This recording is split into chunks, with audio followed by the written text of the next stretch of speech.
Uganda Eyenkya. Members of Parliament over the alcohol bill. And I was telling them, but you people, why do you want to get involved in people's lives? If people want to drink and get silly for as long as they don't break the law, that's their business.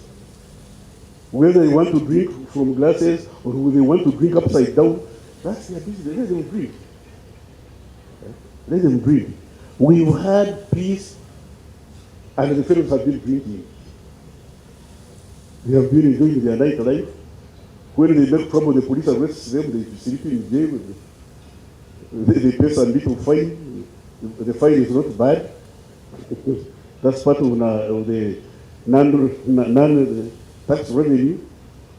But let Mao drink his wine. Oh, that he must go at 10, and he must leave at this. Why? The alcohol is not yours, you're not the manufacturer. The money he uses it to buy alcohol is not yours. The stomach he puts it in is not yours. He's not complaining that the alcohol is too much. You come and help me drink. So, what attack I need? Leave the man. If you are a Muslim and you don't drink, that's the business. If you are a Christian, these are same people, and you don't drink, that's your business. You don't drink, I don't drink, but those who drink should drink. And if it's a sin, let the other fellow gentleman be the arbiter. God has not appointed me his advocate on earth. I have no instructions. I think if you I might give you a bill.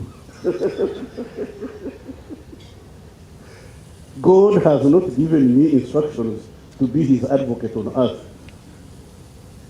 So why should I interfere with people's lives? This is sinful. Well, you wait. If God has not killed these fellows, why do you want to kill them? You mean you see better than God? You mean you judge human beings created by God, not by you? God who created these human beings you think are sinful is looking at them and including you. And you're here trying to do his work. What a kazi? Leave these fellows do what they are doing. When they finally go, I'm told you don't go with an advocate, you go alone. I'm told when you finally go there, you go alone. Let them go and answer for themselves. Don't inconvenience them here on earth. Whereas until I said, where is this speech initiative? There was some teacher person there said, no, but Sheraton, everywhere is peace. Until somebody said, no, the words of the initiative are down there, they are not here. They are low. Because for us we are high, because we don't need initiative, but they are down there, so I came down. Now, ladies and gentlemen, some time ago, my youngest daughter was, I think, doing her P4P, primary 4, primary 5. Then she came to me and said, Daddy, I said, yes. Is it true you people spent 5 years in the bush fighting? Oh, of course, I was elated and general. I said, yes, that's true. We fought. Then she looked at me and said, were you mad?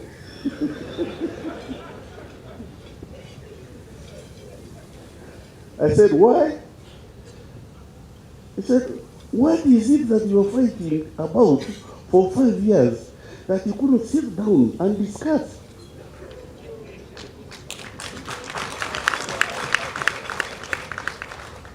The air in the balloon.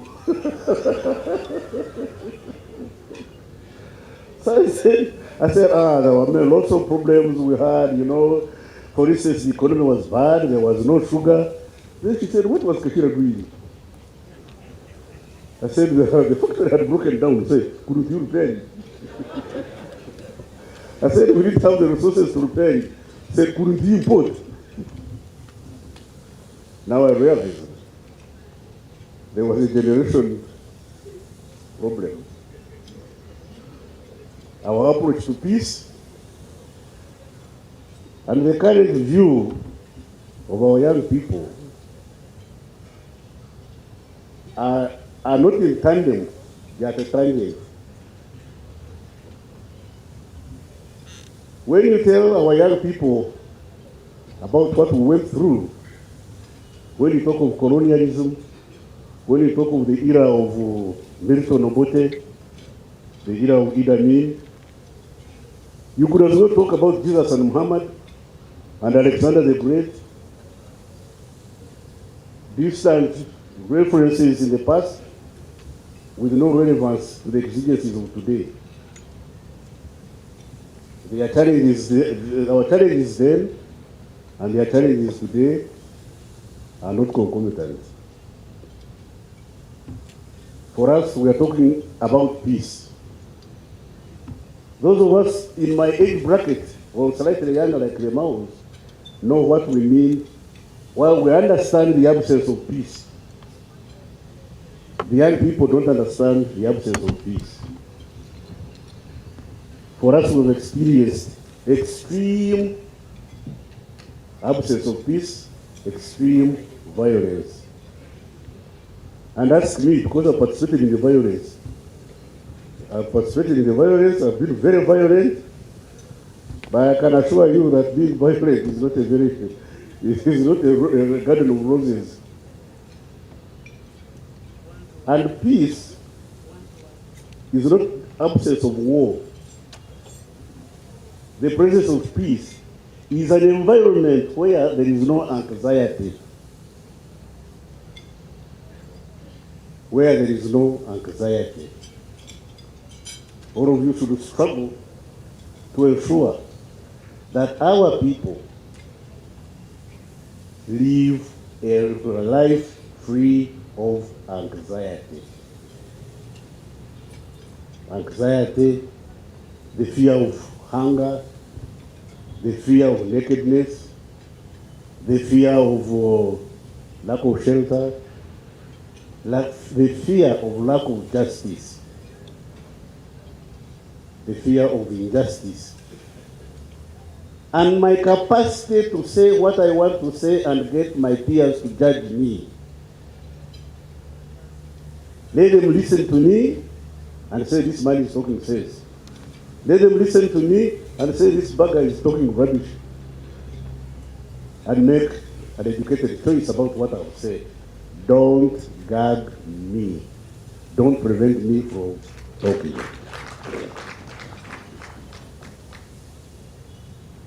Our problem here in Uganda and elsewhere in most African countries is that we are practicing a system of management of society we don't quite understand, i.e. political parties. When we came from the bush, I was against political parties. Because political parties represent interests. Go to the United States. The Republican Party is mainly the party of those who have money.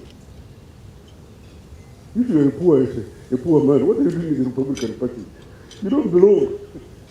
That's a party for billionaires, millionaires, and maybe if you have a few shillings, a few dollars in your pocket, you can belong. But if you are a pauper, what are you doing in the Republican Party? The Democratic Party used to be a party for the working class, but nowadays, I don't know. They seem to have lost there has been a fusion of the different groups. So you can't tell the Democratic Party entirely from the Republican Party. It's now a question of ideas, it's no longer. But they are all interests. Like for instance, I was listening to the campaigns. I was watching the campaigns. The languages they speak are different.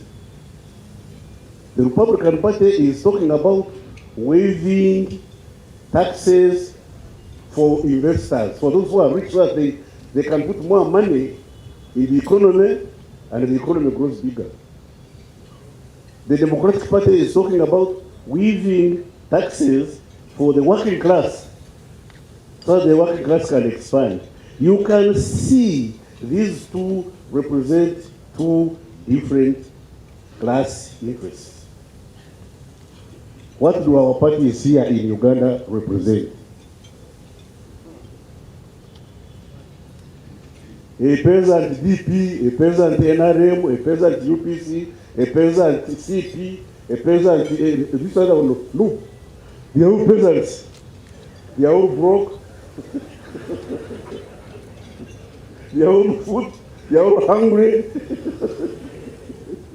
They are all complaining.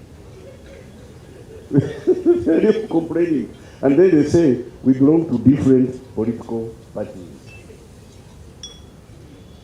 What's the difference between this political party and the other political party other than ethnicity, religion, and other obnoxious conditions that determine your political party? Tell me you of NUP. What's the difference between NUP? What is NUP's ideology as opposed to NRM's ideology, as opposed to DP ideology, as opposed to UPC? What are the fundamental differences? When there are no fundamental differences as a result of material acquisition, you create them as out of ethnicity and religion. Then you find these ones, those who believe in the Church of Rome have their party. The ones who are Anglicans have their party. When they disagree, they create another one. Then the Muslims also try to create one, but they are not enough. They abandon it.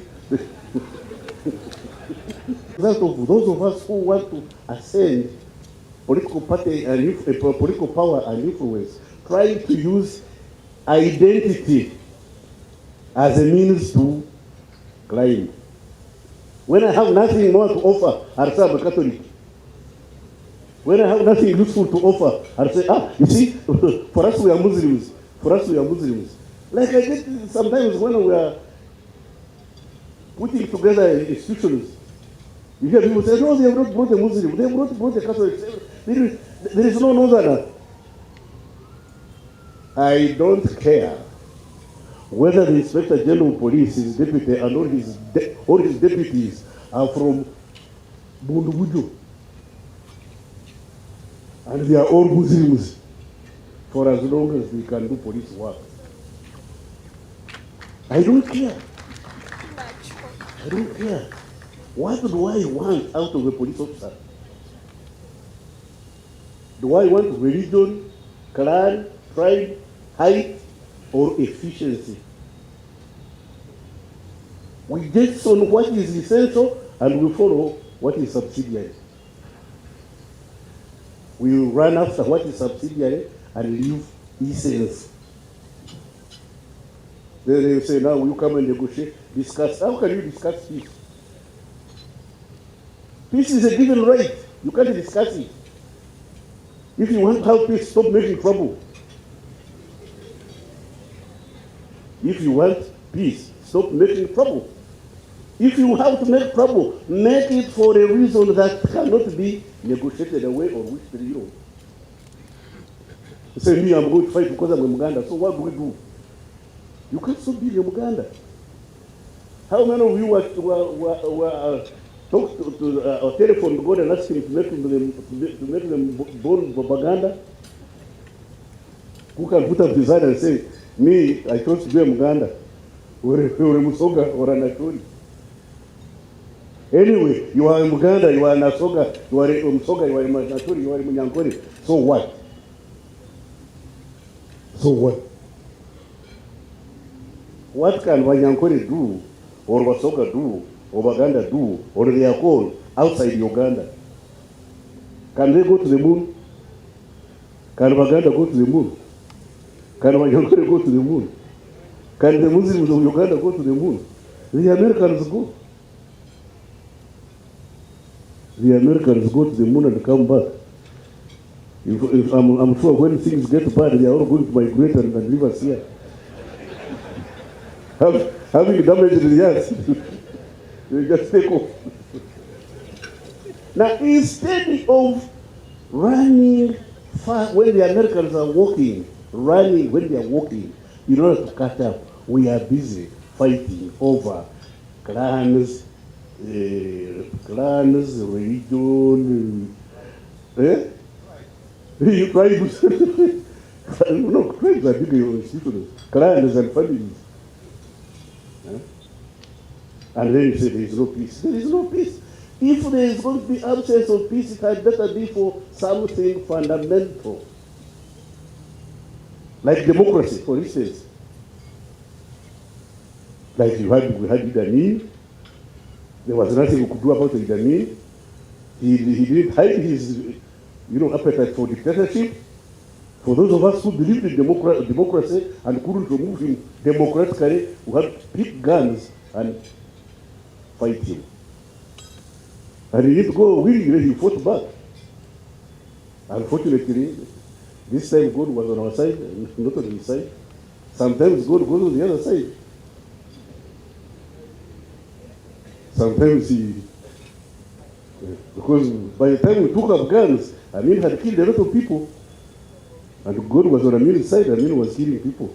So for those of us who saw that these things will not be easy, we decided to pick up guns and fight Idi Amin. Jiriye myaka ebiri ejabedi bwanika esatu ebyo bibye etano ebyo bibye for position ya caucus elikiria ekyesimu nze muwanga kivumbi nsubira ne president General Museveni enamba yange tajina twali twegayirira banange tubona twegayirira speaker ku machago tutegeere tuleme kugenda mu parliament kulwana nenkunga ababaka ba parliament bonna abatagala mwanyi tugende tusinkane speaker betuba twali twogera ne speaker naga nti ngamba tegedde nnyo ngamulabika muli batuufu nnyo ensonga zammwe ngeze ez'amagezi ensonga zammwe nga eza common sense naye n'ensonga president yagintuma nze sisobola gibasalirawo mu ngeri y'olukwesikwesi n'akwata essimu nga tuli mu meeting awo n'ababaka bonna n'akubira president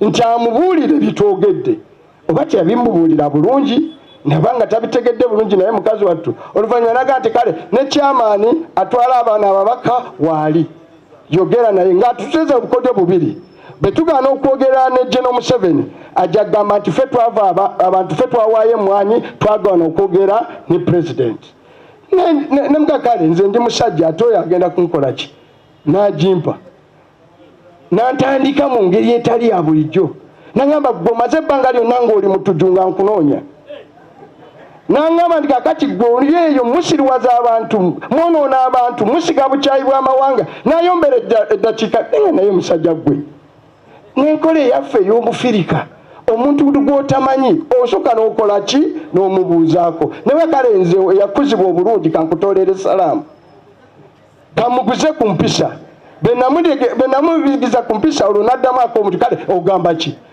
ne munyonyola bye mbanyonyodde ku mwanyi temwanyi giveeko togikwatako y'abantu baffe ye maama ye taata ye tubeezaawo gireke ne munyonyola by the way wakati w'emmwanyi n'amafuta ne mugamba gana amafuta kwoteredde ebitongole National Oil Company bisaawe ebiki senga tugasima okumala emyaka 25 tugenda kufuna billion US dollars 22 ebyo biri mu ndagaano billion dollars 2 mu meka mu 2 okumala emyaka 2 mu ki mu 5 si buli mwaka mu myaka 25 billion dollar 2 mu 2 ngolo bagambe dollar baro ya mafuta ejagula $5 olwaleero baro egula 10 Noeja amafuta gano gonna ge mulaba bakuba jjejerebu bakola biki tugenda gafuna mu billion dollars ng'eggwanga kubanga endagaano mbi nabanyonyola ddanga ndi finance minister ti amafuta Museveni yagatunda tetunakola ki tetunalaba oyo General Museveni tugenda funa mu busente butono nnyo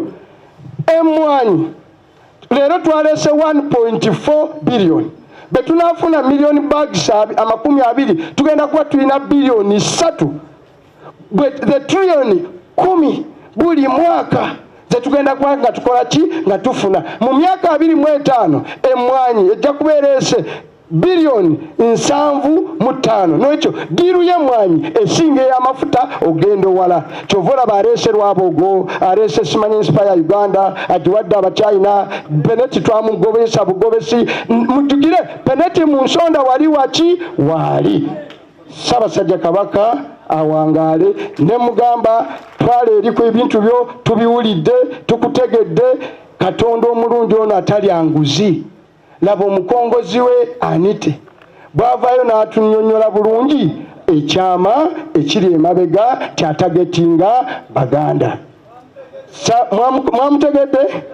mwamutegedde Your Excellency, we bali kunonda n'enkulira n'embeera finance minister n'embeera chair wa kokasi n'embeera chair wa paaka senga sigwe senga siriiwo ompadde ne ku ssente takyayina moral authority General Museveni tokyayina moral authority kuyita muntu yenna tribal. Teri ali tribal gwe kusinga Yoweri Museveni. Gwasinga okuba tribal. Gwe president wa Uganda yakasooka okulonda mukyalawo n'omufuula minister. N'olonda mutabani we Kaiti akulira amagye. Muganda wo General Salim Sale y'omu kati alinga naye president omuto. Nakwata bakoddomi be kati mpulira mukoddomi we omulwabo ogwo ngenda basomera wano kampani zemanyi okumanya Museveni alimba lowooza tuli badongo. Bwe twogerera yamaze dda okucontractinga ebitongole ebimu okutunda emmwanyi. Era ngenda bibabulira wano nga mmala. Mutegere nti ekimutwaze emmwanyi ajjewo UCDA kugisa mu nsonda agiwe penalty. Kugisa mu nsonda agiwe ki lwaboogo. Yamaze dda okukola endagaano ne kampani y'Abachina, Chinese Construction Company, okugenda okutunda emmwanyi wa China. Ekinaavaamu zino emmwanyi zijja kukola ebbeeyi ku faamu y'omulimi. N'olwekyo ku kiri ekya tribe, Mr. President, tukubidde mu kyabano naye ne gavumenti yo gye walonda General Museveni katugitunulemu. Bw'oba Abaganda tobayinaako kikyamu. Olaba omusajja oyo Ssaabasajja nga mugagga nga mulwadde ng'ayagala obujjanjabi ng'abanja gavumenti ya General Yoweri Museveni bilioni 2.5 teyasobola wadde okumuwaako 5 bilioni.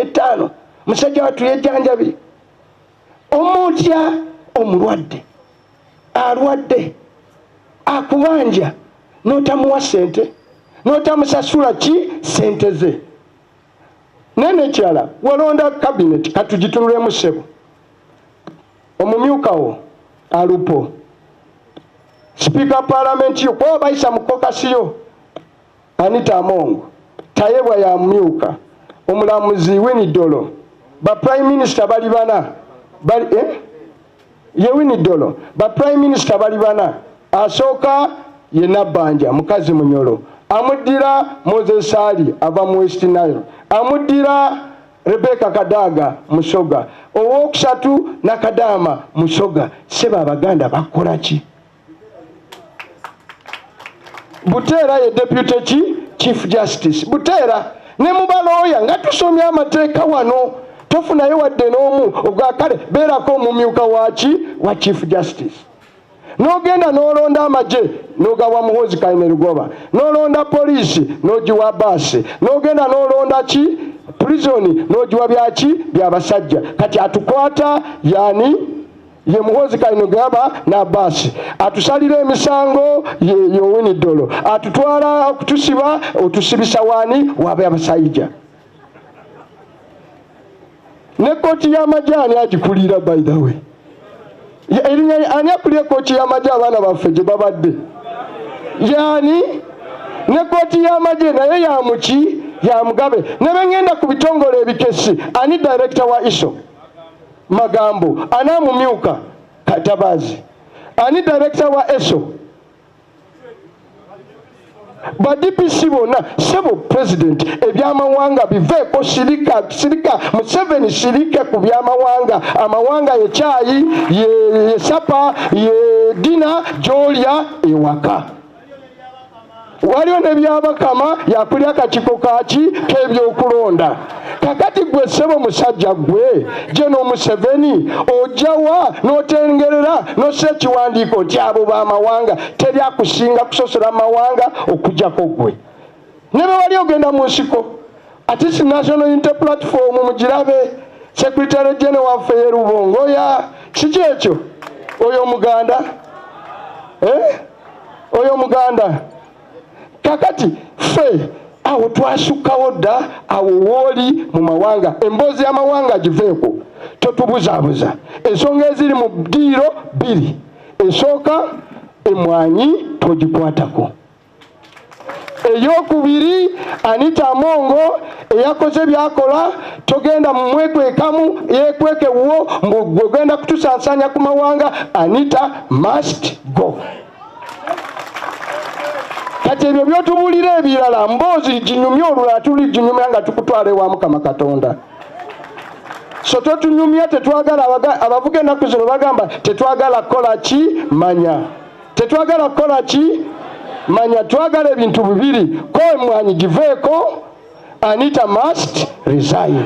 Zensonga meka biri. Kati totunyumiza mawanga biki biri byonna bye tugamba kyemwanyi bajasi be bagikolako obulima bwe bakolako bulibwa. Vanilla gwe bakolako aliwa bayinyimye abantu obusaanyi buliwa. Eyo ministry ya culture gyotwala emwanyi zaffe nakamalo gikolako audit. Eyo ye ministry yagula embuzi. Mukitegera yagula embuzi emu obukadde 7, embuzi emitwalo 2 ne zifa mu wiiki 2 nga baziguze obukadde buki buli mbuzi zafa mu wiiki 2. Waite wakyali mbuzi naki ye ministry yagula tractor.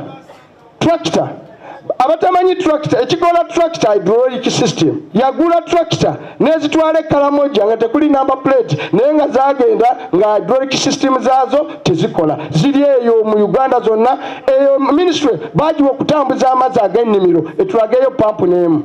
Eyo ministry ndwadde erwadde covid eri mu ICU tosobola kutwalayo baby waffe emwanyi. Yagenda ne kuleta mnanansi. What happened? Ebyennyanja byagirema buli kimu kyakikola ki negirema kyatasobola kuluno kutuza mu mawanga. Mwebaza ababaka ba parliament 7 kubalonze bavudde ni all of Uganda. Wonna mwavaddemu abakyoli bolanya abani abagisutu abadde nabo. Mr. President amawanga mwene ensonga tegagenda kukola ki kukola okakozesa kukuuma Anita Mongo eyagenze nakola ki General Museveni ene ensonga tegenda kukola ku nsonga eno tukkirize tukutwale. Ne tumugambe na kino abantu bawana Lubaale embeera ng'ebiro kokoze ki kati buli omu twebaza abali ku social media. Waliwo omwana yakinkoledde senga mumanyi yagenze nakuba emandwa nakuba omukongozi emandwa kanyunyunsi yakoze omulimu. Waliwo abawala betulabye nga boogera ebigambo ebirungi ku social media. Buli omu gyali speak so act like so tujja genda maaso tujja kuwangula. Weesiimye mattu oli wa mukisa okukira abalala. Omugugu gw'ebizibu by'ettaka gukutikuddwa Brand Property Services Limited ku lw'ettaka eritaliiko nkaayana. Ennyumba eziwedde okuzimbibwa wamu n'ez'okupangisa, apartments ez'okupangisa wamu n'okugula mu mawanga ag'enjawulo okuli Uganda, Kenya, Bungereza, Dubai, America wamu ne Canada. Okuddaabiriza ennyumba oba ebizimbe byo, property management n'abasaveya abakugu abataakufere. Twekwate ku nsonga zonna ezekuusa ku by'ettaka nga kw'otadde n'okugobera ku kyapa kyo. Kati pazo y'eby'ettaka ebadde kukaluubiriza egonjoddwa bw'okwataganye naffe. Tukubire ku noti 7-3 noti 79 oba noti 773 noti oba otusange ku MT House omwaliiro ogusooka room 5 ewazana ku Entebbe Road okuliraana ekizimbe kya Muguluma Empire. Tukyalireko ne ku website yaffe www.brandpro.co.ug. Brand Pro Property Services Limited tutuukiriza birooto.